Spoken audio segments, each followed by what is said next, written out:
এই নির্বাচন এটা যদি শবে কদরের পরে হতো তাহলে সেটার বাজেট আজকে আলোচনা হতো, কিন্তু এই সামনে নির্বাচন যেটা সেটা তো শবে কদরের আগে।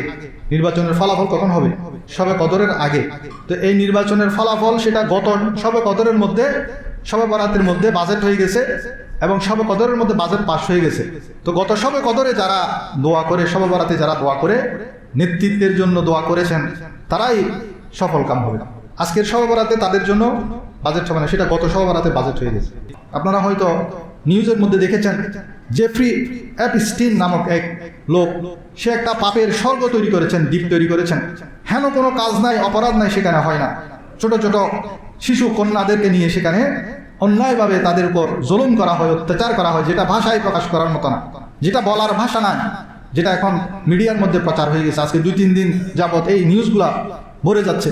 সেখানে আমাদের মিস্টার ডোনাল্ড ট্রাম্পও আছে, বড় বড় প্রভাবশালী নেতারা আছেন, আরবের কয়েকজন নেতাও আছেন। তো আইয়ামে জাহালিয়াতের যুগে রব্বুল আলামিন আজকে পবিত্র লাইলাতুম মিন নিসফে শাবান অর্থাৎ শবে বরাতের রাতে আমাদেরকে মসজিদে এসে জামাতের সাথে এশারের নামাজ পড়ার তৌফিক দিয়েছেন। সবাই বলেন আলহামদুলিল্লাহ। আমরা এশারের নামাজ জামাতের সাথে আদায় করা অর্থ হলো আমরা অর্ধেক রাত ইবাদতে কাটিয়ে ফেলেছি। তো শবে বরাত যদি আজকে মসজিদে তালা লাগানো থাকতো এত মানুষ আসতো না। আমাদের দেশে অনেক জায়গার মধ্যে আজকে মসজিদে খুব তাড়াতাড়ি নামাজ পড়ে তালা লাগিয়ে দিচ্ছে, সেরকম অনেক মসজিদ আছে। তাদের যুক্তি কি? মানুষ মসজিদের মধ্যে বেদাত করবে।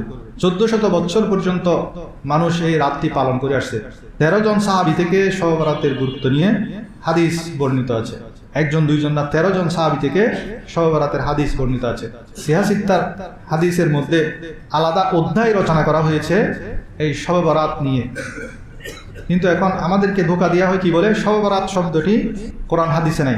অথচ আমরা যদি কোরআন হাদিসের মধ্যে নামাজ শব্দটি খুঁজি, নামাজ শব্দটি খুঁজে পাবো না। আমরা পুরো কোরআন হাদিসের মধ্যে যদি রোজা শব্দটি খুঁজি, রোজা শব্দটি পাবো না। কি পাবো? সিয়াম পাবো, নামাজ পাবো না, সালাত পাবো। ঠিক তদ্রুপ শবে বরাত পাবো না, কারণ এটা হলো ফার্সি শব্দ। আমরা কোরআন হাদিসের মধ্যে লাইলাতুম মিন নিসফি শাবান পাবো, লাইলাতুম মুবারাকা পাবো। এটা একটা বরকতময় রজনী। এই 5টি বড় বড় রাতের মধ্যে একটি রাত হলো শবে বরাতের রাত। এই রাতের মধ্যে দোয়া কবুল হয়। সেজন্য নবী করিম সাল্লাল্লাহু আলাইহি ওয়াসাল্লাম দেখা গিয়েছেন এই রাতে দোয়া করেছেন জান্নাতুল বকির মধ্যে গিয়ে। এই রাতে আগামী 1 বছরের আমাদের ভাগ্যলিপি হয়। আজকের রাতে বাজেট উপস্থাপন হবে, আর সেই বাজেট পাশ হবে লাইলাতুল কদরের রাতে। আজকে হলো বাজেট উপস্থাপন হবে, আমাদের হায়াতের বাজেট, রিজিকের বাজেট, সন্তান সন্ততির বাজেট। এই যে নির্বাচন আসছে, নির্বাচনের বাজেট। এই নির্বাচন এটা যদি শবে কদরের পরে হতো তাহলে সেটার বাজেট আজকে আলোচনা হতো, কিন্তু এই সামনে নির্বাচন যেটা সেটা তো শবে কদরের আগে। নির্বাচনের ফলাফল কখন হবে? শবে কদরের আগে। তো এই নির্বাচনের ফলাফল সেটা গত শবে কদরের মধ্যে, শবে বরাতের মধ্যে বাজেট হয়ে গেছে এবং শবে কদরের মধ্যে বাজেট পাস হয়ে গেছে। তো গত শবে কদরে যারা দোয়া করে, শবে বরাতে যারা দোয়া করে, নেতৃত্বের জন্য দোয়া করেছেন, তারাই সফল কাম হবে। আজকের শবে বরাতে তাদের জন্য বাজেট হবে না, সেটা গত শবে বরাতে বাজেট হয়ে গেছে। তো ঠিক তদ্রুপ আগামী 1 বছর আপনার সন্তান হবে কি হবে না, আপনার বিয়ে শাদী বাজেট, আপনার চাকরির বাজেট, আপনার ব্যবসার বাজেট, সব কিছু এই আজকের রাতে ভাগ্য নির্ধারণ হবে। আগামী 1 বছর কে কে মারা যাবে তাদের লিস্ট তৈরি করা হবে আজকে, এবং আগামী 1 বছর কারা কারা জন্মগ্রহণ করবে তাদের লিস্ট তৈরি করা হবে। এই রাতেই সারা বছরের আমল, আমাদের বিগত সারা বছরের আমল আজকের রাতে আল্লাহর দরবারে পেশ করা হবে। এবং এই রাতে বনু কালব গোত্রের ছাগলের পশমের সমপরিমাণ বান্দাকে আল্লাহ তাআলা ক্ষমা করে দিবেন। এবং আল্লাহ রাব্বুল আলামিন প্রত্যেক দিন রাতে মধ্যরাতের পর প্রথম আসমানে নিজের শান মোতাবেক এসে আহ্বান করে, কে আছো আমার কাছে রিজিক তালাশ করা, রিজিক চাও আমি রিজিক দেব। কে আছো আমার কাছে হায়াতের জন্য, হায়াতের বাজেট আমার কাছে চাও আমি দিব। কে আছো বিপদ মুক্তির জন্য, পেরেশানি থেকে মুক্তির জন্য। এইভাবে প্রত্যেক দিন আল্লাহ তাআলা প্রথম আসমানে নিজের শান মোতাবেক এসে ডাক দেন। কিন্তু আজকের রাত ভিন্ন।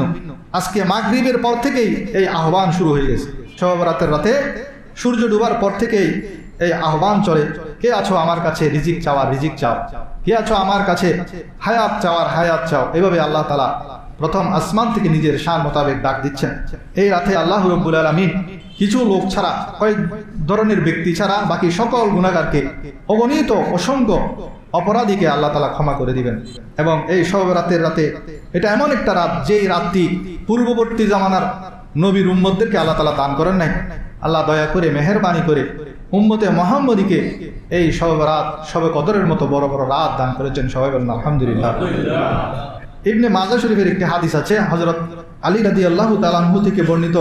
রাসূল মকবুল সাল্লাল্লাহু আলাইহি ওয়াসাল্লাম বলেছেন, ইজা কানাত লাইলাতুন নিসফি মিন শাবান ফাকুমু লাইলাহা ওয়া সুমু ইয়াওমাহা।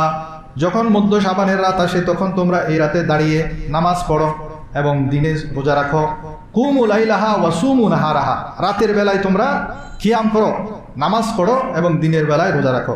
সুতরাং আজকের রাত আমাদেরকে কিভাবে নামাজে কাটাবো আমরা সে ব্যাপারে সংক্ষেপে আমি আলোচনা করি। আমরা ইনশাল্লাহ বাকি আমাদের ইবাদতের দিকে চলে যাব। জিকির আজকার হবে, মিলাদ কিয়াম হবে এবং সর্বশেষ তাবারুকের আয়োজন করা হয়েছে। আপনারা শেষ মুনাজাতের পরে তাবারুক নিয়ে যাবেন। মেশকাত শরীফের একটি হাদিস আছে, 1232 নম্বর হাদিস। হযরত আবু মালিক আল আশআরি রাদিয়াল্লাহু তাআলা আনহু থেকে বর্ণিত। তিনি বলেন, আল্লাহর প্রিয় হাবিব সাল্লাল্লাহু আলাইহি ওয়াসাল্লাম ইরশাদ করেছেন, ইন্না ফিল জান্নাতি গুরাফান ইউরা যাহিরুহা মিন বাতিনিহা ওয়া বাতিনুহা মিন যাহিরিহা। জান্নাতে এমন কিছু কক্ষ আছে, এমন কিছু বালাখানা আছে যার বাইরের জিনিস ভেতর থেকে দেখা যায় আর ভেতরের জিনিস বাইরে থেকে দেখা যায়। আ'আদ্দাহাল্লাহু লিমান আনাল কালাম ওয়া আত'আমাত তা'আম ওয়া তাবা'আস সিয়াম ওয়া সাল্লা বিল লাইলি ওয়ান নাসু নিয়াম। আর এই বালাখানা আল্লাহ তাআলা ওইসব ব্যক্তির জন্য তৈরি করে রেখেছেন যারা অন্য ব্যক্তির সাথে নরম ভাষায় কথা বলে, গরিব মিসকিনকে খাবার দেয়, প্রায় নফল রোজা রাখে, রাতের সময় এমন সময় নামাজ আদায় করে যখন সকলে ঘুমের মধ্যে লিপ্ত, যখন সবাই ঘুমের মধ্যে লিপ্ত তখন সে উঠে নামাজ পড়ে। তাদের জন্য জান্নাতের মধ্যে ওই বালাখানা সমূহ আল্লাহ তাআলা তৈরি করে রেখেছেন, যে বালাখানা সমূহের ভিতর থেকে বাইরে দেখা যায়, বাহির থেকে ভিতরে দেখা যায়, গ্লাসের আর কি। তাহলে আজকে যদি আমরা ঘুমিয়ে থাকি আমরা হলাম ব্যর্থ। যারা আজকে জাগ্রত থেকেছে, আজকে নয় শুধু প্রতি রাতে যখন সবাই ঘুমিয়ে থাকে তখন যদি আমরা জাগ্রত হতে পারি তাহলে আমাদের জন্য ওই বালাখানা আল্লাহ তাআলা দিবেন। আরো কয়েকটি আমলের কথা এই হাদিসের মধ্যে এসেছে, সেটা হলো নরম ভাষায় কথা বলা অন্যের সাথে, এবং গরিব মিসকিনদেরকে খাবার দেওয়া এবং নফল রোজা রাখা। তাহলে আজকে আমাদের অধিকাংশ মুসল্লিরা আজকে সারা রাত ইবাদত করবেন, কালকে রোজা রাখবেন ইনশাআল্লাহ। যদি এই আমলগুলি আমরা করতে পারি তাহলে কাল কিয়ামতের ময়দানে আল্লাহ রাব্বুল আলামিন আমাদেরকে ওই বালাখানা সমূহ দিবেন। সেজন্য কালকে রোজা রাখবেন, সাথে সাথে আরো কয়েকটি আমল করার চেষ্টা করবেন। কোন একজন রোগীকে দেখতে যাবেন, কোন একজন আত্মীয় স্বজন বা কোন একজন পাড়া প্রতিবেশী রোগাক্রান্ত হলে তাকে দেখতে যাবেন, কোন একটা মানুষের জানাজা পড়ার চেষ্টা করবেন এবং কোন একজন গরিব মিসকিনকে খাবার খাওয়ানোর চেষ্টা করবেন। তাহলে আপনার রোজা, গরিব মিসকিনকে খাবার খাওয়ানো, কোন একজন রোগীকে দেখা এবং জানাজা পড়া, এই চারটি আমল যদি আপনার মধ্যে জমা হয়ে যায়, আমার নবী বলেন আপনার জন্য জান্নাতের সুখবর রয়েছে। সবাই বলেন সুবহানাল্লাহ। কারণ একদিন আমার নবীজি সাহাবায়ে কেরামকে এই আহ্বানটা করেছিলেন, প্রশ্নটা করেছিলেন, তোমাদের মধ্যে আজকে এমন কে আছো যে রোজা রেখেছে, নফল রোজা? তখন আবু বকর সিদ্দিক বলেন, ইয়া রাসূলুল্লাহ, আমি রেখেছি। আবার জিজ্ঞেস করেন, তোমাদের মাঝে এমন কে আছো যে আজকে গরিব মিসকিনকে খাবার খাইয়েছো? আবু বকর বলেন, আমি খাইয়েছি। আবার প্রশ্ন করেন, তোমাদের মাঝে এমন কি আছো যে জানাজা পড়েছো? আমার নবী বলেন, আমি জানাজা পড়েছি। আবার প্রশ্ন করেন, তোমাদের মাঝে এমন কি আছো যে কোনো একজন অসুস্থ ব্যক্তিকে দেখতে গিয়েছো? আবু বকর সিদ্দিক বলেন, ইয়া রাসূলুল্লাহ, আমি গিয়েছি। তখন আমার নবী আবু বকর সিদ্দিককে জান্নাতের সুসংবাদ দিলেন। সবাই বলেন সুবহানাল্লাহ। সেজন্য আগামীকাল যেহেতু আপনারা রোজা রাখবেন, এই রোজার পাশাপাশি আর বাকি তিনটা আমলও যদি একই দিনে আপনারা করতে পারেন তাহলে আপনার জন্য জান্নাতের সুসংবাদ। এই রাতে বেশি বেশি কোরআন তেলাওয়াত করার চেষ্টা করবেন। কোরআনের মধ্যে এমন একটি সূরা আছে যেটাকে কোরআনের হৃৎপিণ্ড বলা হয়েছে, যেই সূরাটি হযরত আদম আলাইহিস সালাতু ওয়াস সালামের সৃষ্টির 1000 বছর আগে আল্লাহ রাব্বুল আলামিন ফেরেশতাদের সামনে তেলাওয়াত করেছেন। তখন ফেরেশতারা এত সুমধুর বাণী শুনতে পেয়ে ফেরেশতারা বললেন, হে আল্লাহ, কতই না সৌভাগ্যবান সেই জাতি যাদের উপর এই সূরাটি নাজিল করা হবে, কতই না সৌভাগ্যবান সেই অন্তর যে অন্তর এই সূরাটিকে মুখস্থ করবে, কতই না ভাগ্যবান সেই জিহ্বা যেই জিহ্বা দিয়ে এই সূরাটি তেলাওয়াত করা হবে। এবং মাওলা আলী হযরত আলী রাদিয়াল্লাহু তাআলা আনহু এই সূরাটির 10টি বৈশিষ্ট্য বর্ণনা করেছেন। নাম্বার 1, ক্ষুধার্ত ব্যক্তি যদি এই সূরাটি পাঠ করে আল্লাহ তাআলা তার রিজিকের ব্যবস্থা করে দিবেন। সূরাটি কি আমি শেষে বলবো, আগে ফজিলতগুলো শুনেন। নাম্বার 2, পিপাসার্ত ব্যক্তি যদি এই সূরাটি তেলাওয়াত করে আল্লাহ তার পিপাসা মিটিয়ে দিবেন। নাম্বার 3, যার পরনে পর্যাপ্ত কাপড় নেই, কাপড় চোপড়ের অভাব, সে যদি এই সূরাটি পাঠ করে আল্লাহ তার পর্যাপ্ত কাপড় চোপড়ের ব্যবস্থা করে দিবেন। যাদের বিয়ের মধ্যে বাধা বিলম্ব হচ্ছে, সেদিন এক ভাই আমাকে প্রশ্ন করে যে হুজুর, বিয়ে শাদীর ব্যাপারে কি আমল করব? সে তার জন্য এই সূরাটি যথেষ্ট। যাদের বিয়ে শাদীর বয়স হয়ে গেছে কিন্তু যে কোনো কারণে বিয়ে শাদী করতে পারছে না, তাদের জন্য বিয়ে শাদীর ব্যবস্থা করে দিবেন যারা এই সূরাটির আমল করবে। যারা কোনো বিপদে এবং ভয়ে আছে, ভীত সন্ত্রস্ত আছে, তারা যদি এই সূরাটি পাঠ করে আল্লাহ তাআলা তার ভয় দূর করে দিবেন। কেউ যদি নিরপরাধ কিন্তু কারাবন্দী হয়ে গেছে, কোনো অপরাধ নাই, মিথ্যা মামলায় ফেঁসে গেছে, সে যদি এই সূরাটি পড়ে আল্লাহ রাব্বুল আলামিন মুক্তির ব্যবস্থা করে দিবেন। কতগুলো ফজিলত দেখেন, এই প্রত্যেকটা ফজিলত হযরত আলী রাদিয়াল্লাহু তাআলা আনহু বর্ণনা করছেন। 7 নাম্বার হলো, মুসাফির ব্যক্তি যদি এই সূরাটি পাঠ করে তাহলে আল্লাহ রাব্বুল আলামিন তার জন্য একজন ভালো সফর সঙ্গীর ব্যবস্থা করে দিবেন। 8 নাম্বার হলো, কোনো কিছু হারিয়ে গেলে যদি এই সূরাটি তেলাওয়াত করে তাহলে ওই হারানো বস্তুকে আল্লাহ ফিরিয়ে দিবেন। 9 নাম্বার হলো, মুমূর্ষ ব্যক্তি যখন মৃত্যু যন্ত্রণায় ভুগছে, তার পাশে যখন এই সূরাটি তেলাওয়াত করা হয় তার মৃত্যু যন্ত্রণাকে আল্লাহ তাআলা লাঘব করে দিবেন। 10 নম্বর হলো, অসুস্থ ব্যক্তির পাশে যদি এই সূরাটি তেলাওয়াত করা হয় আল্লাহ রাব্বুল আলামিন তাকে সুস্থতা দান করবেন। এবং এই সূরাটি শুধু একবার পাঠ করলে 10 খতম কোরআন তেলাওয়াতের সওয়াব আল্লাহ তাআলা দান করবেন। যে ব্যক্তি রাতের বেলা এই সূরাটি পাঠ করে ঘুমাবে, সকাল হতে হতে আল্লাহ তাআলা তাকে গুনাহ মাফ করে নিষ্পাপ বানিয়ে দিবেন। নিয়মিত যে ব্যক্তি এই সূরাটি পাঠ করবেন আল্লাহ রাব্বুল আলামিন তার জন্য জান্নাতের 8টি দরজা খুলে দিবেন। কারো কবরের পাশে এই সূরাটি তেলাওয়াত করা হলে আল্লাহ তাআলা তার কবরের আযাব মাফ করে দিবেন। সেজন্য অন্তত শুক্রবার দিন মা বাবার কবরের পাশে গিয়ে এই সূরাটি তেলাওয়াত করবেন। প্রখ্যাত মুফাসসির ইবনে কাসির রাহমাতুল্লাহ আলাইহি বলেন, বিশেষজ্ঞ ওলামায়ে কেরামের মতে যে কোনো কঠিন বিপদ বা জটিল কাজ সামনে যখন উপস্থিত হয় তখন এই সূরাটি পাঠ করলে আল্লাহ রাব্বুল আলামিন ওই কাজটিকে সহজ করে দিবেন। এতক্ষণ যেই 15-20টি ফজিলতের কথা বলেছি, যেগুলো আল্লামা ইবনে কাসির তাফসীরে কবির তাফসীরের মধ্যে এবং হযরত আলী রাদিয়াল্লাহু তাআলা আনহু জবানে এই ফজিলতসমূহ বর্ণনা করেছেন, সেই সূরাটির নাম হলো সূরা ইয়াসিন। অনেকে হয়তো বুঝে ফেলেছেন সূরাটির নাম কি? সূরা ইয়াসিন, যেটাকে কোরআনের হৃৎপিণ্ড বলা হয়েছে। আমাদের হৃৎপিণ্ড, হার্ট যখন ফেল হয়ে যায় আমরা অকেজো হয়ে যাই, ঠিক তদ্রুপ কোরআনের হার্ট বলা হয়েছে, হৃৎপিণ্ড বলা হয়েছে এই সূরা ইয়াসিনকে। সেজন্য আজকের রাতে অন্তত একবার এই সূরা ইয়াসিন তেলাওয়াত করার চেষ্টা করবেন।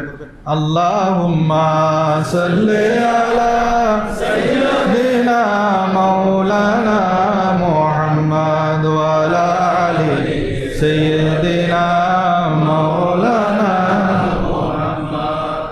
আমাদের গুনাহ হয়ে যায়, এই গুনাহ থেকে মুক্তি পাওয়ার জন্য আজকের রাতে 2 রাকাত তওবার নামাজ পড়বেন। সূরা ফাতিহার পর যে কোনো সূরা দিয়ে এই তওবার নামাজ নিয়ত করবেন, হে আল্লাহ আমি 2 রাকাত তওবার নামাজ পড়ছি, এবং তওবার নামাজ পড়ে সালাম ফিরিয়ে নিজের ঈমানকে নবায়ন করবেন।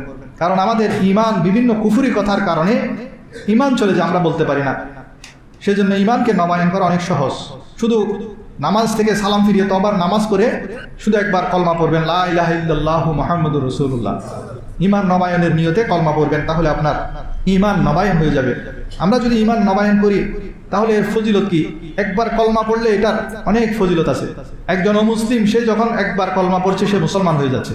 মুসলমান হওয়ার সাথে সাথে তার বিগত জীবনের সমস্ত গুনাহ আল্লাহ তাআলা মাফ করে দেন। আমার নবীর কাছে একজন সাহাবীর সুরতে হযরত জিবরাইল আলাইহিস সালাম আসতেন। ওই সাহাবীর নাম হলো দাহিয়াতুল কলবি। হযরত দাহিয়াতুল কলবি উনি ইসলাম গ্রহণের পূর্বে অমুসলিম অবস্থায় এমন কোনো পাপ কাজ নাই যে করেন নাই। তিনি যখন ইসলাম কবুল করতে আসছিলেন তখন জিবরাইল আলাইহিস সালাম আমার নবীকে বলেন, ইয়া রাসূলুল্লাহ, দাহিয়া কলবি আপনার কাছে আসছেন ইসলাম কবুল করার জন্য। হযরত দাহিয়া কলবি এসে আমার নবীর সামনে 2 চোখ দিয়ে তার পানি পড়ছে। আমার নবীকে বলেন, ইয়া রাসূলুল্লাহ, ইয়া হাবিবাল্লাহ, আমি তো আইয়ামে জাহালিয়াতের যুগের মধ্যে পশুর চেয়ে অদম ছিলাম। আমি একটি কবিলার সর্দার ছিলাম। ওই কবিলার মধ্যে যদি কোনো মেয়ে সন্তান হতো, ওই মেয়ে সন্তানকে নিয়ে আমি জীবন্ত কবর দিয়ে দিতাম। আমার কবিলার মধ্যে কিভাবে মেয়ে হবে? মেয়ে সন্তান হওয়াটা আমাদের জন্য লজ্জাজনক ছিল। সেজন্য আমি জীবন্ত মেয়ে সন্তানকে, আমার জীবনে 60-70 জন জীবন্ত কন্যা সন্তানকে আমি মাটি দিয়েছি। মক্কা শরীফে এখন ওই এরিয়াটা সংরক্ষিত আছে। যারা হজ উমরা করতে গেছেন আপনারা হয়তো জানেন, দেখেছেন, সেই এলাকাটা এখনো সংরক্ষিত আছে, যেখানে দাহিয়া কলবি তার কবিলার 70 জন মাসুম নিরপরাধ কন্যা সন্তানকে জীবন্ত কবর দিয়েছেন। সে আমার নবীর কাছে বলে, ইয়া রাসূলুল্লাহ, আমি যদি ইসলাম কবুল করি তাহলে আমার এই অপরাধ এই গুনাহকে আল্লাহ তাআলা ক্ষমা করবেন কিনা। তখন জিবরাইল আলাইহিস সালাম আমার নবীর কানে কানে বলেন, হে রাসূল, আল্লাহ রাব্বুল আলামিন বলেছেন সে কলমা পড়ার কারণে আল্লাহ রাব্বুল আলামিন তার 60 বছরের সমস্ত গুনাহ মাফ করে দিয়েছেন এবং 70 জন মাসুম বাচ্চাকে হত্যা করার গুনাহ আল্লাহ মাফ করে দিয়েছেন। সবাই বলেন সুবহানাল্লাহ। এমন শক্তিশালী সেই কলমা, সারা জীবনের গুনাহ কলমা পড়ার সাথে সাথেই আল্লাহ রাব্বুল আলামিন মাফ করে দেন। তো আমরা ঈমানদার ঠিক আছে, কিন্তু এরপরও আমাদের এমন কিছু গুনাহ হয়ে যায় যেটার কারণে আমাদের ঈমান হারা হয়ে যায়।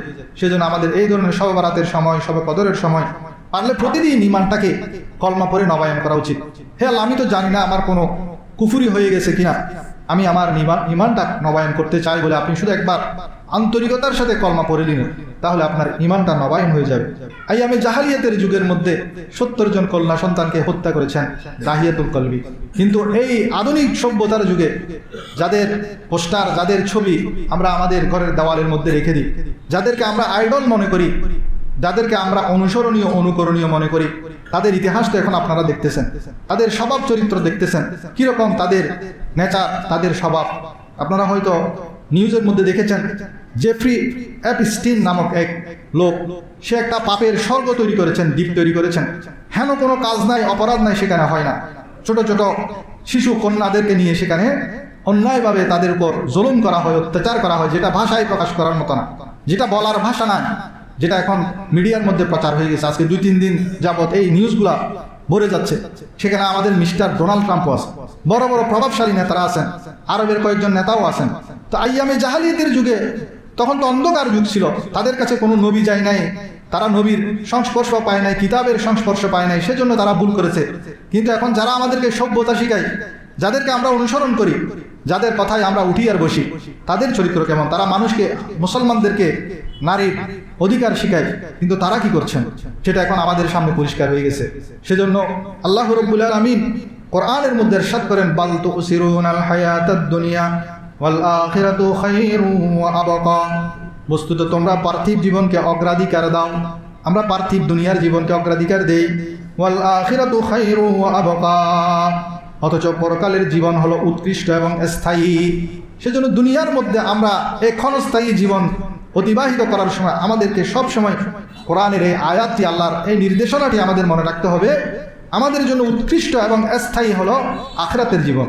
সে স্থায়ী জীবনের জন্য আমাদের প্রস্তুতি গ্রহণ করতে হবে। আল্লাহ রাব্বুল আলামিন আমাদেরকে সেই স্থায়ী জীবনের জন্য দুনিয়ার জীবনটাকে সাজানোর তৌফিক দান করুন। সবাই বলেন আমিন। প্রিয় হাজিরিন, শবে বরাতের কিছু নফল নামাজের তরতিব ইমাম হাশিমি রহমতুল্লাহ আলাইহি তার একটি রচিত কিতাব দোয়ার ভান্ডার নামক কিতাবের মধ্যে বেশ কিছু নামাজের তরতিব দিয়েছেন। তার মধ্যে একটি হলো রিজিক বৃদ্ধির নামাজ। কারণ আজকের রাতে আমাদের 1 বছরের বাজেট হবে, রিজিকের বাজেট। তো এই রিজিক বৃদ্ধির জন্য কিভাবে নামাজ পড়বেন সেই তরতিবটা ইমাম হাশিমি রহমতুল্লাহ আলাইহি ওনার কিতাবের মধ্যে লিখেছেন। সূরা ফাতিহার পর একবার আয়াতুল কুরসি, 15 বার সূরা ইখলাস প্রতি রাকাতে 2 রাকাত নামাজ পড়বেন। প্রথম রাকাতে সূরা ফাতিহার পর একবার আয়াতুল কুরসি এবং 15 বার সূরা ইখলাস, দ্বিতীয় রাকাতেও সূরা ফাতিহার পর একবার আয়াতুল কুরসি এবং 15 বার সূরা ইখলাস পড়বেন। এরপর সালাম ফিরানোর পর 100 বার দরুদ শরীফ পড়বেন। দরুদ শরীফ পড়ে আল্লাহর কাছে রিজিক বৃদ্ধির জন্য দোয়া করবেন। প্রতিদিনের মতো আজকেও আল্লাহ রাব্বুল আলামিন প্রথম আসমান থেকে ডাক দিচ্ছেন, হাল মিন মুস্তারজিকুন, কে আছো আমার কাছে রিজিক তালাশকারী, আমার কাছে রিজিক চাও। এভাবে মাগরিবের পর থেকে আল্লাহ তাআলা ঘোষণা দিচ্ছেন, হাল মিন মুস্তারজিকুন, কে আছো আমার কাছে রিজিক তালাশ করার, আমার কাছে রিজিক চাও, আমি তোমাদেরকে রিজিক দেব। সেজন্য এই 2 রাকাত রিজিকের জন্য নামাজ পড়বেন। এমনি এখন আমাদের রিজিকের পেরেশানি বেশি, অথচ রিজিকের দায়িত্ব আল্লাহর হাতে। কিন্তু গুনাহ মাফ করার ব্যাপারে আমাদের জন্য যেটা সবচেয়ে বেশি গুরুত্ব দেওয়া দরকার, সেই বিষয়ে আমাদের খেয়াল নাই। সেজন্য আলেম ওলামারা এই বিষয়টিকে গুরুত্ব দিয়ে মানুষকে বলেন রিজিকের ব্যাপারে আরো কি কি করা দরকার। প্রতিদিন সূরা ওয়াকিয়া পাঠ করবেন মাগরিবের পর একবার, এবং আজকেও পারার চেষ্টা করবেন একবার সূরা ওয়াকিয়া। এবং একটি দোয়া আজ বেশি বেশি করবেন, যে দোয়ার মাধ্যমে গুনাহ মাফ হবে। যাদের ঘর বাড়ি নেই তাদেরকে আল্লাহ তাআলা ঘর বাড়ি দিবেন এবং রিজিকের মধ্যে বরকত হবে। সেই দোয়াটির মধ্যে আছে, হাদিস শরীফের মধ্যে আছে, দোয়াটি হলো আল্লাহুম্মা গফিরলি জামবি। আমার সাথে বলেন, তাহলে দোয়া হয়ে যাবে, আল্লাহুম্মা গফিরলি জামবি ওয়া ওয়াসসিলি ফি দারি ওয়া বারিক লি ফি রিজিকি। এটার অর্থ কি জানেন? এটার অর্থ হলো, হে আল্লাহ, আমার সমস্ত গুনাহ মাফ করে দেন, আমাকে আমার ঘরটাকে আপনি প্রশস্ত করে দেন এবং আমার জন্য রিজিকের মধ্যে বরকত দান করেন। এটা আমার নবীজির শিখানো একটি দোয়া। এবং রিজিকের জন্য আমার নবীজি বলেন, কোনো বান্দা আল্লাহর কোনো যখন নিয়ামত প্রাপ্ত হয়, ফাল ইয়াহমাদিল্লাহ, তার উচিত ওই নিয়ামতের শুকর আদায় করা। আপনি যখন নিয়ামত পাবেন তখন শুকর আদায় করবেন, আলহামদুলিল্লাহ বলা, শুকর আদায় করা, অথবা শুকরের সিজদা দেওয়া। আর কোনো বান্দার যখন রুজি রোজগার আসতে দেরি হয়ে যায়, ইনকামের নাগাল পেতে দেরি হয়ে যায়, আমার নবী বলেন ফাল ইস্তাগফিরিল্লাহ, তার উচিত বেশি বেশি ইস্তেগফার করা। সেজন্য আজকে বেশি বেশি ইস্তেগফার করবেন, শুকর আদায় করবেন, সাথে সাথে ইস্তেগফার করবেন। চতুর্থ হলো হায়াত এবং রিজিক বৃদ্ধির জন্য চতুর্থ আমলটি হলো, যেটি মুসলিম শরীফ এবং বুখারী শরীফের হাদিসের মধ্যে আছে, 5986 নম্বর হাদিস।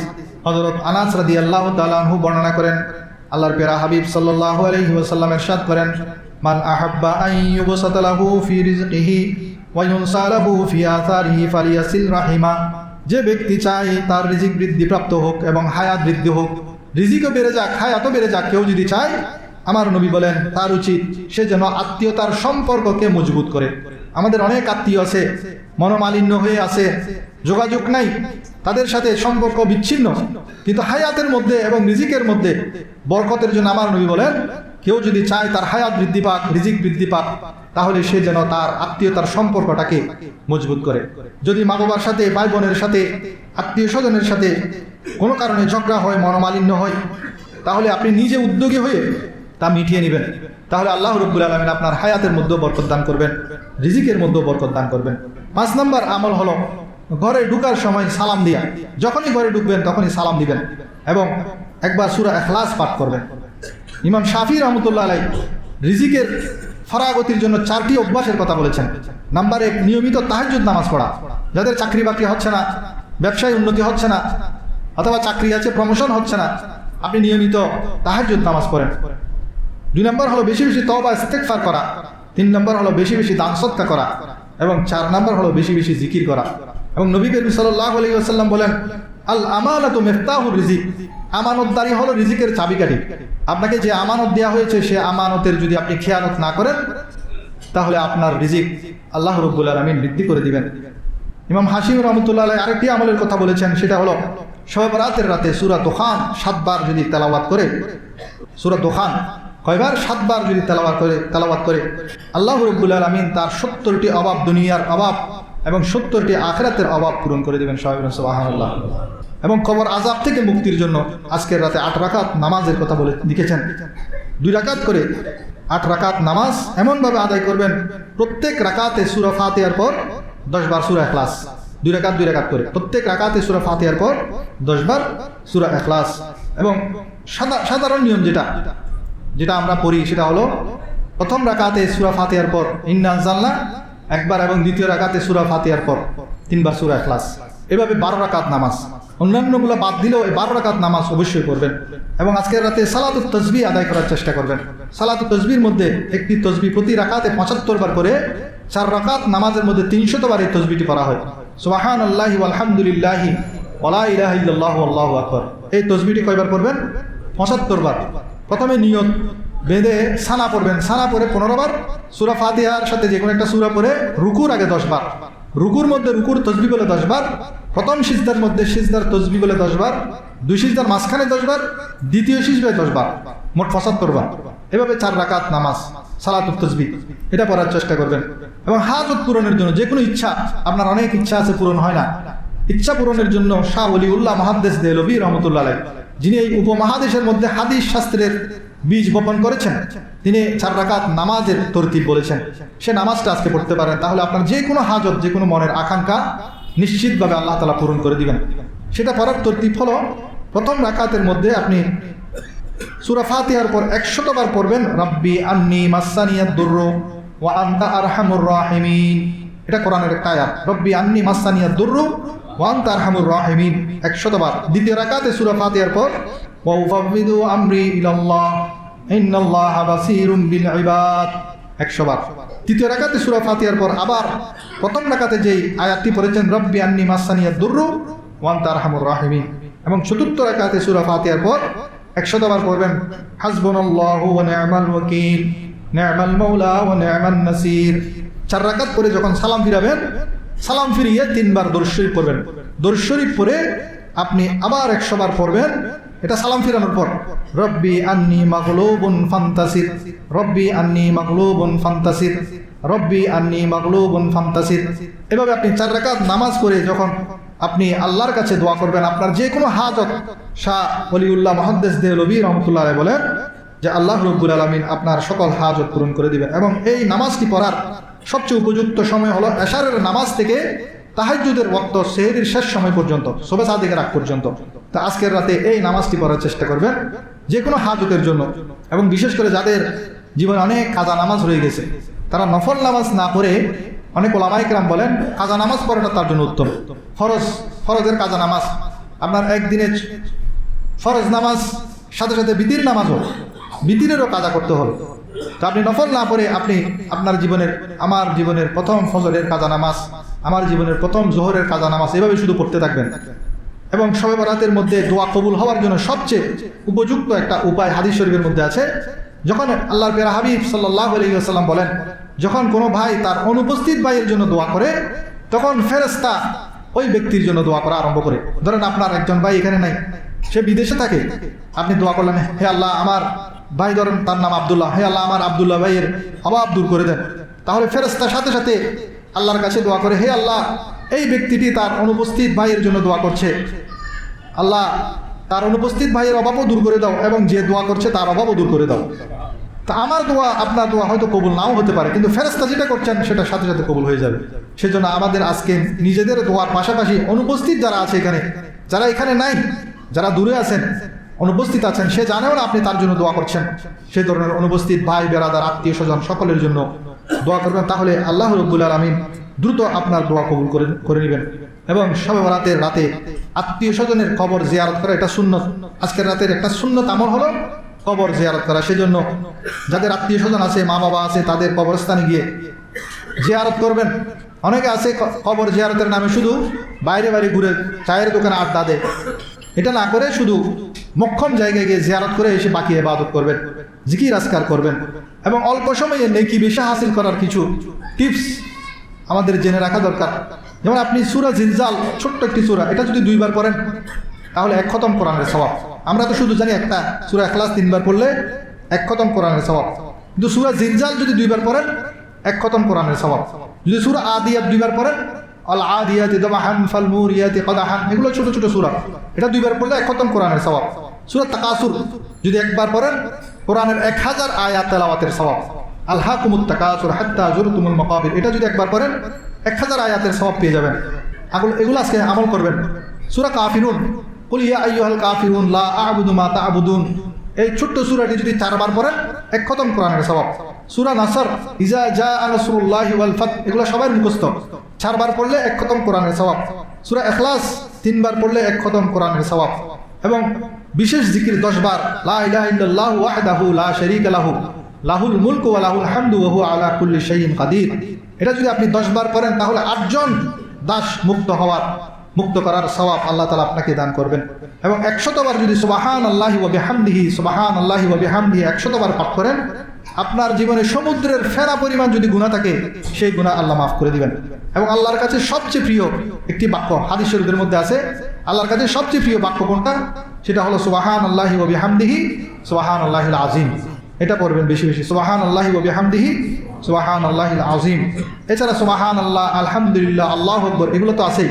পাশাপাশি জান্নাতের অমূল্য রত্ন বলে আমার নবী যেই কলমাটিকে ঘোষণা করেছেন সেটা পড়বেন, সেটা হলো লা হাওলা ওয়ালা কুওয়াতা ইল্লা বিল্লাহ। এই জিকিরটা করবেন। এবং বিশেষ করে কলমা তৈয়বের জিকির করবেন, লা ইলাহা ইল্লাল্লাহ, লা ইলাহা ইল্লাল্লাহ, এই জিকিরটি করবেন। আয়াতুল কুরসির জিকির করবেন, আয়াতুল কুরসি অন্তত কয়েকবার পড়ার চেষ্টা করবেন। ইস্তেগফার করবেন, ইস্তেগফার পুরোটা না পারেন অন্তত 100 বার আস্তাগফিরুল্লাহ আস্তাগফিরুল্লাহ আস্তাগফিরুল্লাহ এভাবে ইস্তেগফার পড়তে থাকবেন। তাহলে আপনার এই রাতের আপনার নেকির ভান্ডার হয়ে যাবে। বিশেষ করে এই রাতে বেশ কিছু গুনাহগারকে আল্লাহ রাব্বুল আলামিন গুনাহগারের দোয়া কবুল করেন না। তাদের মধ্যে 1 নম্বর হলো মুশরিক, কেউ যদি শিরিক গুনাহ করে সেজন্য শিরিক গুনাহ থেকে তওবা করে ফেলবেন। 2 নম্বর হলো পিতামাতার অবাধ্য সন্তান যদি থাকে তাদের গুনাহ তাদের দোয়া আজকে রাত্রে কবুল হবে না। হযরত আনাস রাদিয়াল্লাহু তাআলা একদিন আমার নবীকে প্রশ্ন করেন, ইয়া রাসূলুল্লাহ, আল্লাহ তাআলা আমার উপর রাজি কিনা, সন্তুষ্ট কিনা আমি কিভাবে বুঝবো? তখন আমার নবী বলেন, হে আনাস, তোমার পিতামাতা যদি তোমার উপর রাজি থাকে তাহলে তুমি বুঝে নিবে আল্লাহ রাব্বুল আলামিন তোমার উপর রাজি। তাহলে আল্লাহকে রাজি করার জন্য শর্ত হলো মা বাবাকে রাজি করা। শবে বরাতের দোয়া কবুল করানোর জন্য শর্ত হলো মা বাবাকে রাজি করা। মা বাবা যদি নারাজ থাকে, আপনি মসজিদে এসে সারা রাত যদি কপাল ঘষতে ঘষতে কালো করে ফেলেন, কোনো লাভ নাই। সেজন্য আজকে গিয়ে ওই মা যিনি পাকঘরের মধ্যে দাঁড়ায় দাঁড়ায় কাজ করতে করতে, বসে বসে কাজ করতে করতে মায়ের পায়ের তলাটা কালো হয়ে গেছে, আপনি তো বেজিনি লাগায় লাগায় আপনারটাকে একদম ফুটবল খেলার মাঠ করে ফেলছেন, অনেক পরিষ্কার পরিচ্ছন্ন। কোনোদিন কি দেখেছেন আপনার মায়ের পায়ের তলাটা? সারাদিন খালি পায়ে ঘরের মধ্যে হাঁটতে হাঁটতে কাজ করতে করতে পায়ের তলাটা কালো হয়ে গেছে, ওই কালো পাটাকে ধরে জড়িয়ে ধরে আজকে একটা চুমু দিতে পারলে, তাহলে মায়ের ক্ষমা যদি নিতে পারেন, তাহলে আপনি সার্থক। যে বাবাকে বড় কথা বলে কষ্ট দিয়েছেন, সে বাবাকে জড়িয়ে ধরে কপালে যদি একটা চুমু দিয়ে দিতে পারেন, তাহলে আজকে শবে বরাত আপনার সার্থক হবে। না হয় আপনি সারা রাত এরকম 1000 বছর যদি শবে বরাত পালন করেন, আপনার শবে বরাত সার্থক হবে না। আর যাদের মা বাবা মারা গেছেন, তাদের মাগফিরাতের জন্য দোয়া করবেন। মা বাবাকে কষ্ট দিয়ে হয়তো মা বাবা কবরে চলে গেছে, ক্ষমা চাইতে পারেন নাই, তো এখন কি করবেন? এখন তাদের জন্য দোয়া করবেন, আল্লাহর কাছে ক্ষমা চাইবেন এবং তাদের জন্য বেশি বেশি দোয়া করবেন। আল্লাহ নারাজ কিনা বুঝার কয়েকটা উপায় আছে। 1 নম্বর হলো, যদি আপনি গুনার মধ্যে ডুবে থাকেন, তওবার সুযোগ না হয়, গুনাহ করতেছেন, যত গুনাহ করতেছেন তত অতল গহ্বরে গুনার মধ্যে ডুবে যাচ্ছেন, ফিরে আসার কোনো নাম নিশানা নাই, তাহলে বুঝে নেন আল্লাহ আপনার উপর নারাজ। 2 নম্বর হলো, যদি আপনার কাছ থেকে আল্লাহ সিজদার তৌফিক ছিনিয়ে নেয়, তাহলে বুঝে নেবেন আল্লাহ আপনার উপর নারাজ। অনেক ভাই আছে নামাজ পড়ে না, নামাজের কথা বললে তার শরীর ভার হয়ে যায়, মসজিদে আসতে গেলে তার শরীর ভার হয়ে যায়, সারা রাত সে চ্যাটিং করে বেগানা নারীর সাথে, কিন্তু যখন তাহাজ্জুদের সময় হয় সেই উঠে 2 রাকাত নামাজ পড়তে পারে না, তার মাথা ভারী হয়ে যায়। সিজদার তৌফিক আল্লাহ তার কাছ থেকে ছিনিয়ে নিয়েছেন। তো যে সিজদা করতে পারছে না, সে বুঝে নিবে আল্লাহ রাব্বুল আলামিন তার উপর নারাজ। সেজন্য নবী করিম সাল্লাল্লাহু আলাইহি ওয়াসাল্লামের ঘরের মধ্যে একদিন ওমর রাদিয়াল্লাহু তাআলা আনহু গিয়ে দেখেন আমার নবীর শরীরের মধ্যে, বিছানার মধ্যে যে শুয়েছেন, চাটাইয়ের দাগ লেগে আছে।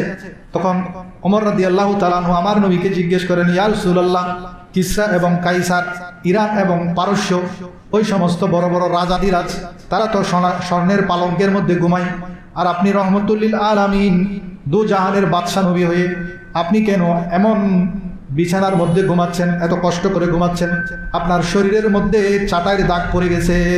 তখন আমার নবী বলেন, হে উমর, তুমি চিন্তা করিও না, তাদের জন্য দুনিয়া কিন্তু আমাদের জন্য আখিরাত। সেজন্য আপনি গরিব হয়ে গেছেন, ধন সম্পদ আল্লাহ কেড়ে নিয়েছেন, আপনি দরিদ্র হয়ে গেছেন, অভাবী হয়ে গেছেন, তখন আপনি মনে করবেন না যে আল্লাহ আপনার উপর নারাজ। ধন সম্পদ দিয়ে, টাকা পয়সা দিয়ে বোঝা যায় না আল্লাহ রাজাই কেন নারাজ। আল্লাহ নারাজ সেটা বোঝা যাবে যদি আপনার কাছ থেকে আল্লাহ সিজদার তৌফিক ছিনিয়ে নেয়। আপনি যদি নামাজের মধ্যে আসতে না পারেন, তখন বুঝে নিবেন আল্লাহ আপনাকে ডাকে নাই। আল্লাহর ঘরের মধ্যে এসে আপনি সিজদা করেন, সেটা আল্লাহ পছন্দ করেন না, তখন বুঝে যাবেন যে আল্লাহ আপনার উপর নারাজ। কিন্তু যতই বিপদ হোক, যতই মুসিবত হোক, যত পেরেশানি হোক, যত অভাব হোক, যত দারিদ্রতা হোক, আপনি যদি মসজিদ না ছাড়েন, আল্লাহ যদি আপনার কাছ থেকে সিজদার তৌফিক ছিনিয়ে না নেয়, তাহলে আপনি সহজে বুঝে যাবেন আল্লাহ আপনার উপর রাজি হয়ে আছেন, আল্লাহ আপনার উপর নারাজ নয়। সেজন্য আমাদেরকে সিজদার মাধ্যমে আল্লাহকে রাজি করতে হবে। এবং শবে বরাতের রাতে যাদের দোয়া কবুল হয় না, তাদের মধ্যে 3 নম্বর হলো চুগলখোর, যে একজনের কথা একজনকে বলে ঝগড়া লাগিয়ে দেয়। 4 নম্বর হলো হিংসুক। 5 নম্বর হলো জেনাখোর। 6 নম্বর হলো মদ, ইয়াবা, ফেন্সিডিল, গাঁজা, এগুলা খেয়ে যারা মসজিদের মধ্যে আসে, শবে বরাত পালন করতে আসে, তাদের দোয়া আজকে কবুল হবে না। 7 নম্বর হলো সুদ এবং ঘুষখোর। 8 নম্বর হলো অহংকার বশত টাকনুর নিচে, চুলগিরার নিচে কাপড় ঝুলিয়ে পড়া। 9 নম্বর হলো আত্মীয়তার সম্পর্ক ছিন্নকারী। আজকে আমাদের ইবাদত গুজার মানুষের অভাব নাই, নামাজি কালামি মানুষের অভাব নাই, নফল রোজাকারী মানুষের অভাব নাই, হজকারী মানুষের অভাব নাই, ওমরাকারী মানুষের অভাব নাই। সবচেয়ে বেশি অভাব আমাদের সমাজের মধ্যে, আমাদের মুসলমানের মধ্যে উত্তম চরিত্রের মানুষের। সেজন্য একদিন এক সাহাবী আমার নবীকে প্রশ্ন করেন, ইয়া রাসূলুল্লাহ, ইয়া হাবিবাল্লাহ, আমি সবচেয়ে শ্রেষ্ঠ মানুষ কিভাবে হব? তখন আমার নবীজি জবাব দিলেন, তুমি মানুষের খেদমত করো, তাহলে তুমি শ্রেষ্ঠত্ব অর্জন করতে পারবে। মানুষের খেদমতের মাধ্যমে, উত্তম চরিত্রের মাধ্যমে তুমি শ্রেষ্ঠত্ব অর্জন করতে পারবে। আমাদের এলাকায় 2 ভাই পাশাপাশি থাকে, একজনের সাথে আরেকজনের কোনো কথাবার্তা নাই, ঝগড়া। এক ভাই যখন মারা গেছেন, তখন আরেক ভাই জানাজায় যায় না, সবাই ডাকছেন, কাকুতি মিনতি করছেন, হাতে ধরছে, ভাই চল, সে মারা গেছে, মারা যাওয়ার পর তো ঝগড়া খতম, কিন্তু তাকে আনা সম্ভব হয় নাই। বলে যে তার সাথে জীবনে আমার কোনোদিন মনোমালিন্য হয়েছে, যে তার জীবিত থাকতে যখন তার সাথে কথা হয় না, এখন মরার পর কিসের কথা? এই ধরনের চরিত্রের লোকের অভাব নাই আমাদের সমাজের মধ্যে। আমাদের সমাজে এখন সবচেয়ে বড় অভাব হলো উত্তম চরিত্রওয়ালা মানুষের। ইবাদত গুজার মানুষের অভাব নাই, কিন্তু উত্তম চরিত্রওয়ালা মানুষের অভাব আছে। সেই উত্তম চরিত্রটা আমাদের অর্জন করতে হবে। ইবাদতের পাশাপাশি আমাদের চরিত্রটাকে সুন্দর করতে হবে। আমার নবী যেই তরিকা দিয়েছেন, যেই চরিত্র দিয়েছেন, উসওয়াতুন হাসানা বলা হয়েছে, সেই চরিত্রে আমাদেরকে চরিত্রবান হতে হবে। তাহলে আমাদের সকল ইবাদত, সকল রিয়াজত, সকল শবে বরাত সব কিছু আল্লাহ রাব্বুল আলামিন কবুল করবেন এবং আমাদের জীবনটা সার্থক হবে। এবং শবে বরাতের রাতে যাদের দোয়া কবুল হয় না তাদের মধ্যে 10 নম্বর ব্যক্তি হলো জাদুকর। এখন জাদুটোনা অনেক বেড়ে গেছেন। সামান্য কারণে, বিশেষ করে মহিলারা এই কাজটা বেশি করেন। সামান্য কারণে, টুঙ্কু কারণে একে অপরকে জাদু করে ক্ষতি করার জন্য অনেকে কুফরি পর্যন্ত করে। এই জাদু টোনা যারা করে তাদের দোয়া আজকের রাতে কবুল হবে না। এবং 11 নম্বর এবং শেষ হলো যারা বাজি ধরে। এই যে বিশ্বকাপ আসছে না, বিশ্বব্যাপী বাজি ধরবে, জুয়া খেলা, লাকি কুপন, লটারি, এসবের মধ্যে যারা এবং ভাগ্য গণনা যারা করে, এসবের মধ্যে যারা বিশ্বাসী, তাদের দোয়া আজকের রাতে কবুল হবে না। আজকের রাতে আপনারা বেশি বেশি দোয়া ইউনুস পড়বেন, অন্তত 100 বার দোয়া ইউনুস পড়বেন, 100 বার ইস্তিগফার পড়বেন, 100 বার দরুদ শরীফ পড়বেন। এবং শবে কদরের একটা দোয়া আছে, আল্লাহুম্মা ইন্নাকা আফুউন তুহিব্বুল আফওয়া ফাআফু আন্নী। এটা মূলত শবে কদরের দোয়া, কিন্তু এটার অর্থ কি? অর্থ হলো, হে আল্লাহ, আপনি ক্ষমা করা পছন্দ করেন, আপনি আমাকে ক্ষমা করে দিন। এই দোয়াটি আজকের রাতে বেশি বেশি করবেন। এবং এমন একটা দোয়া আছে যে দোয়াটি করলে আসমানের সকল দরজা খুলে যায়। সেই দোয়াটি আমার মুখে মুখে পড়েন, তাহলে আজকে আপনাদের জন্য, আমাদের জন্য আসমানের দরজা খুলে যাবে। একদিন নবী করিম সাল্লাল্লাহু আলাইহি ওয়াসাল্লাম নামাজ পড়ার সময় এক ব্যক্তি উচ্চস্বরে এই দোয়াটি পড়লেন। তখন আমার নবী জিজ্ঞেস করেন, এই দোয়াটি কে পড়েছেন? তখন ওই সাহাবী হাত তুলে বলে, ইয়া রাসূলুল্লাহ, আমি পড়েছি। তখন আমার নবী খুব খুশি হলেন, বললেন, তোমার এই দোয়াটি পড়ার সাথে সাথে আমি দেখলাম আল্লাহ রাব্বুল আলামিন আসমানের সকল দরজা খুলে দিয়েছেন। সেজন্য আপনারা আমার সাথে একবার মুখে মুখে দোয়াটি পড়ুন, তাহলে আশা করা যায় আল্লাহ আমাদের জন্য রহমতের দরজা, আসমানের দরজা খুলে দিবেন। আল্লাহু আকবার কবীরা ওয়ালহামদুলিল্লাহি কাসীরা ওয়া সুবহানাল্লাহি বুকরাতাও ওয়া আসীলা। এবং বিশেষ করে সারা রাত নামাজ পড়লেন, ফজরের নামাজটা কাজা করে ফেললেন। কি হলো? আপনার সারা রাতের নামাজ বেকার হয়ে গেল না? সেজন্য ফজরের নামাজটা জামাতে পড়বেন। আজকে যেহেতু সবাই জাগ্রত থাকবে, সবাই সেহেরি খাবে, সেজন্য আমি ফজরের নামাজটা একটু আগায় আনলে ভালো হয় না? ফজরের নামাজ হঠাৎ দিলে ভালো হয়। খালি এলে শুধু আগামীকালকের জন্য 5:15 আজান দিবেন না? 5:15 সেহেরি শেষ শক্ত 5:30 দেন। হ্যাঁ, আচ্ছা ঠিক আছে। 5:30 আগামীকাল ফজরের নামাজ, আগামীকালকের জন্য শুধু ফজরের নামাজ 5:30 এবং আপনারা আগামীকাল একটি রোজা রাখবেন। এবং বিশেষ করে আজকে যে শেষ মুনাজাত হবে, সারা রাত ব্যাপী ইবাদত করবেন, দোয়া করবেন, সেই দোয়ার মধ্যে কেঁদে কেঁদে, কান্না না আসলে কান্নার ভান করবেন। আমাদের অন্তরসমূহ মরে যায়, কান্নার ভান করে কেঁদে কেঁদে দোয়া করবেন। হাদিস শরীফের মধ্যে আছে, হাত্তা ইউসিবাল আরদু মিন দুমুইহি, চোখের পানির ফোঁটা যখন জমিনের মধ্যে পড়ে যায়, আল্লাহ রাব্বুল আলামিন তাকে কিয়ামতের দিন আযাব থেকে মুক্ত করে দেন। সেজন্য চোখের পানি যদি বের হয়, চেষ্টা করবেন 1 ফোঁটা পানি জমিনের মধ্যে ফেলার জন্য। আমার নবী বলেন, কারো চোখের 1টা ফোঁটা পানি যদি জমিনে পড়ে, কাল কিয়ামতের দিন তার সকল আযাব আল্লাহ মাফ করে দিবেন। হুজুর গৌসে আজম ফতহুর রব্বানির মধ্যে লেখেন, পুরা মজলিসের মধ্যে কেউ কাঁদতেছে না, শুধু একজন ব্যক্তি কেঁদে দিয়েছেন, তার চোখের কোণা থেকে 1টি ফোঁটা বের হয়েছে। সে 1টি ফোঁটার কারণে পুরা মজমার মধ্যে যতগুলো লোক আছে সকলের গুনাহ আল্লাহ তাআলা মাফ করে দেন। সেজন্য সম্মিলিতভাবে সবাই দোয়ার মধ্যে এই ফায়দাটা রয়েছে। সেজন্য সর্বশেষ সম্মিলিতভাবে দোয়া করবেন, করার চেষ্টা করবেন। আমার নবীজি কঠিন হৃদয় থেকে পানা চাইতেন। আমার নবী দোয়া করতেন, আল্লাহুম্মা ইন্নী আউযু বিকা মিন ইলমিন লা ইয়ানফাউ ওয়া মিন কলবিন লা ইয়াখশাউ। অর্থাৎ, হে আল্লাহ, আমি আপনার নিকট পানা চাই এমন এলেম হতে যার কোনো উপকার আসবে না, এবং এমন অন্তঃকরণ থেকে যা আল্লাহর ভয়ে ভীত হয় না। আমাদের অন্তর যাতে আল্লাহর ভয়ে ভীত হয়, আল্লাহর কাছে সেই দোয়া করতে হবে। 1 ফোঁটা চোখের পানির ওজন কতটুকু? হযরত জিবরাইল আলাইহিস সালাম এসে আমার নবীকে আরজ করেন, ইয়া রাসূলুল্লাহ, আমরা ফেরেশতারা মানুষের আমলসমূহ ওজন করি, কিন্তু কারো চোখ থেকে যদি 1 ফোঁটা পানি বের হয়, সেটা আমরা ওজন করতে পারি না। তখন নবী করিম সাল্লাল্লাহু আলাইহি ওয়াসাল্লাম প্রশ্ন করেন, কেন?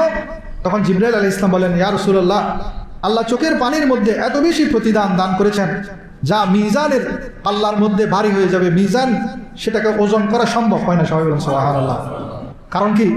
আমাদের একটা কাপড়ের মধ্যে ময়লা লাগলে সেটা পরিষ্কার করতে 1 বালতি পানি লাগে, কিন্তু আপনি 70 বছর 80 বছর গুনাহ করেছেন, এই 70-80 বছর গুনাহ করে দাড়ি সাদা হয়ে গেছে, আজকের রাতে 1 ফোঁটা পানি বের করেন, এই 70-80 বছরের গুনাহ আল্লাহ তাআলা মাফ করে দিবেন এই 1 ফোঁটা পানির বরকতে। সেই জন্য চেষ্টা করবেন চোখের পানি ছেড়ে দিয়ে আল্লাহর কাছে দোয়া করার জন্য। এবং বিশেষ করে আজকে মিলাদ কিয়ামের পরে তাবরুকের আয়োজন করেছেন আমার যে ভাই, তাবরুক এর ব্যবস্থা করেছেন, তার জন্য দোয়া করবেন।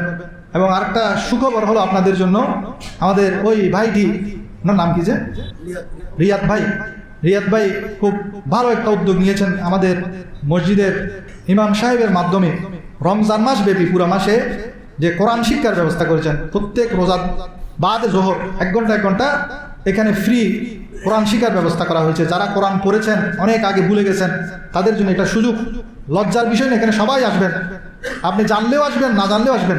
এটা কোরআনের মজলিস, কোরআন তেলাওয়াতের মজলিস হবে। আপনি যদি জানেন তবুও আসবেন, না জানলেও বসবেন। জোহরের পর 1 ঘন্টা কোনো কাজ নেই, 1 ঘন্টা 1 ঘন্টা বসে এই কোরআনের মজলিসকে সফলতা দেওয়ার চেষ্টা করবেন। আপনাদের সন্তানদেরকে নিয়ে আসবেন। যারা বৃদ্ধ হয়ে গেছেন, কোরআন পড়তে পারেন না, তারা এই রমজান মাসে এই সুযোগটা গ্রহণ করবেন। আল্লাহ রাব্বুল আলামিন আমাদেরকে কবুল করুন, আমাদের সওরাত কবুল করুন।